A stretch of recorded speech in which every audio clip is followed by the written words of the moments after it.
So the other day when I was making, some Instagram stories and Facebook stories sharing about investing into real estate investment trusts, which is called REITs, and primarily focusing on the ones that pay monthly dividends, somebody from back in the day from high school replied and said the dividend yield on the particular REIT that I was talking about, which is called AGNC, is really low. 12 cents is really small.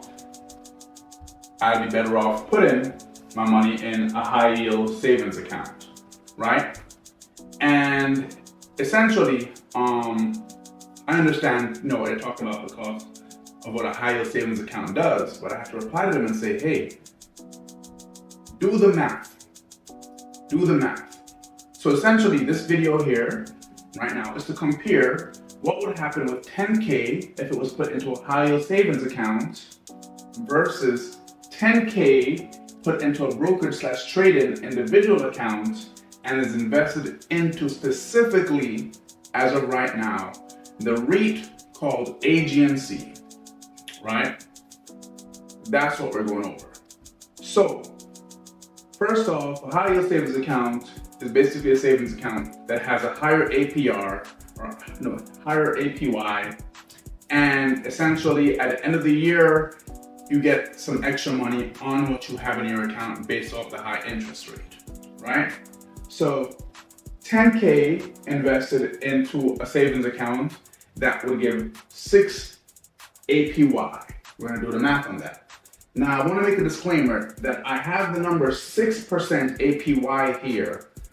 However, from my research, I've seen that the highest APY that an account in whatever company it was had was about 5.40%. So for me, I just rounded off and I'm saying, we're just gonna do 6% to get straight to the point. I'm gonna make it a little bit higher just to show the point I'm trying to make with this brokerage account investing thing, right? So 10K invested in a high yield savings account, not touched or anything added, right? Left for 12 months with a 6% APY.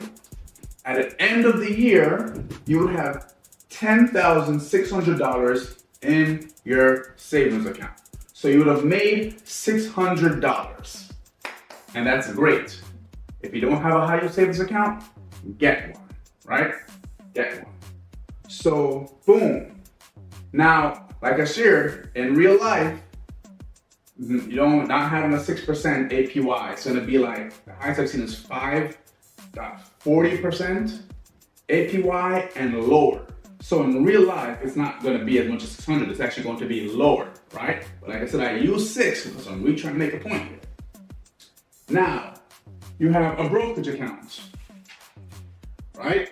You have 10K, and you invest it into AGNC, the REIT called AGNC. As of right now, this REIT is going for $9.48. Because a REIT is in the stock market, it is subject to change. Sometimes it goes up a little bit higher, sometimes it goes a little bit down. But guess what? Like I share in other videos, we don't care about the up and down. We care about the fact that this REIT gives 12 cents per every share owned every single month. Now, also another disclaimer, AGNC can be subject to change. Maybe at the time of you watching this video, it is no longer given 12 cents per month.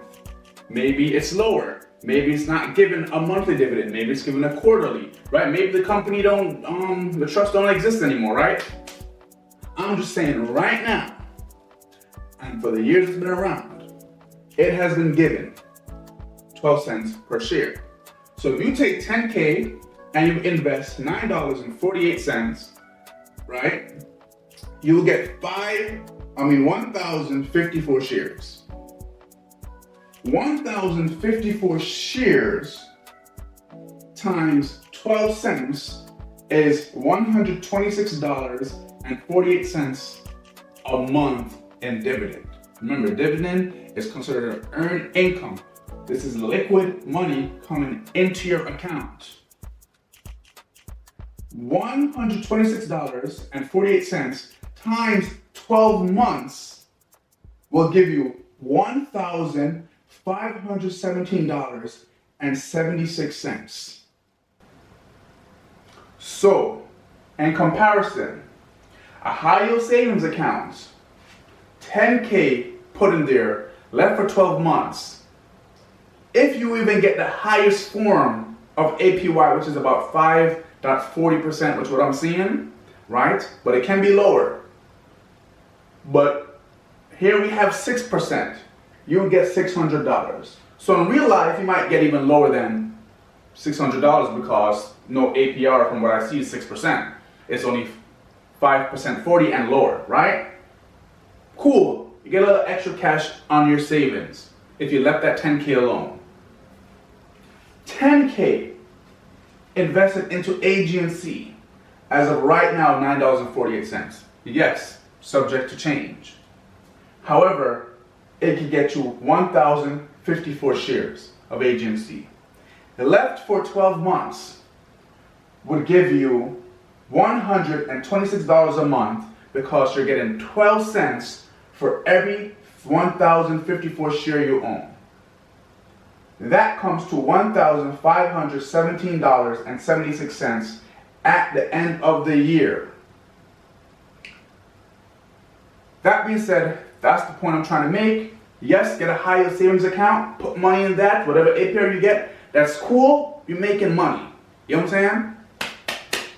That's the golden plan. That's what I'm trying to share with people and teach. Yeah, get a high yield savings account. Put your money in. If you get 2, 3%, 4%, whatever, APY, yeah, you're making money. That's great. However, there are means and methods to earning a lot more on a frequent basis through having a broker/trading account, an individual one. You can have a joint one if you want to do it with somebody, group economics, and investing into a monthly paying stocks or shares that pay dividends every month. A lot more money is to be made consistently because in the reality of the stock market, it is not about just trade in the stock market and capital gains and buying low and selling high and taking a profit. It is also about buying, holding, and receiving dividends, which is an earned income, monthly and quarterly based on the REIT or the stock you're buying. And my strategy, or the strategy that I'm sharing that I've learned, is you can focus on the monthly paying ones and get some good income earned on a monthly and yearly basis. That's all I'm saying.